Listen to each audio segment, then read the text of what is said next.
It's time for the Weather Authority forecast. Meteorologist Violet Skybers watching the radar, really focused on Rochester right now, right? Yeah, we're keeping an eye on this one storm, although the good news is that it's heading over Lake Ontario. The bad news is it was so warm today, probably a lot of people trying to enjoy the lake water. So hopefully they see that storm line coming and move indoors, or if you know someone that is boating that region, tell them to come back on in. They may issue a special marine statement for that cell. We are seeing 40-mile-per-hour wind gusts, very heavy rainfall, and frequent lightning as well. Other than that, there are some new thunderstorms popping up for western New York, and these are building in from the southwest, so we'll be reaching Syracuse shortly.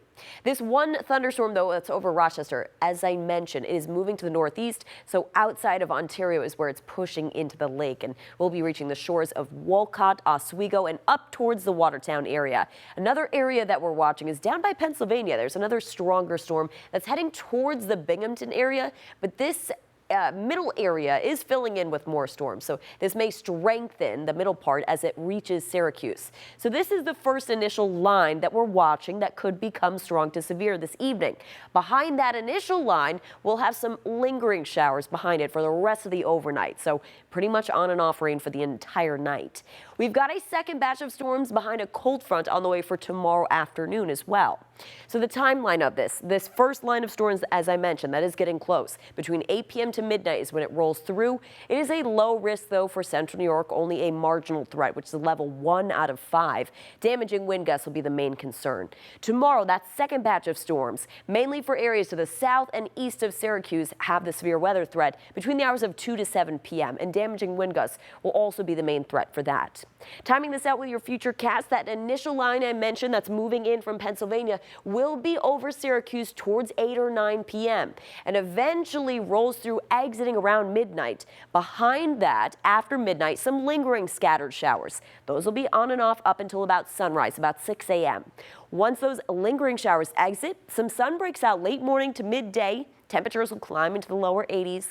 Then a new batch of scattered thunderstorms develops for tomorrow afternoon. Again, mainly to the south of the thruway, and these will be rolling from west to east, exiting the area towards about 6, 7 p.m. By sunset, we may even see some sun breaking out here in central New York. So looking ahead, we don't have much more rain in the forecast other than a couple of days. Thursday, some scattered thunderstorms, mainly in the morning to midday. Couple of isolated thunderstorms for Sunday afternoon or evening, but it's looking like a mainly dry day. And then Monday, we'll have some more scattered storms, but no widespread rainmakers, at least looking ahead. And it's an important weekend with 4th of July on the way, so the weather for the holiday itself, right now it's looking pretty great. Plenty of sun, highs in the upper 70s. And in general, we'll have some milder temperatures compared to what we saw today. Today we got up to 90, tomorrow lower 80s, 80 degrees on Wednesday, plenty of sunshine, upper 70s on Thursday, morning to midday storms. As I mentioned, sunshine for the 4th of July, upper 70s. But the heat and the humidity returns for the weekend. Mid 80s on Saturday, partly sunny, looking mainly dry for now. Small chance for an isolated thunderstorm. A better chance to see isolated storms on Sunday, high of 90.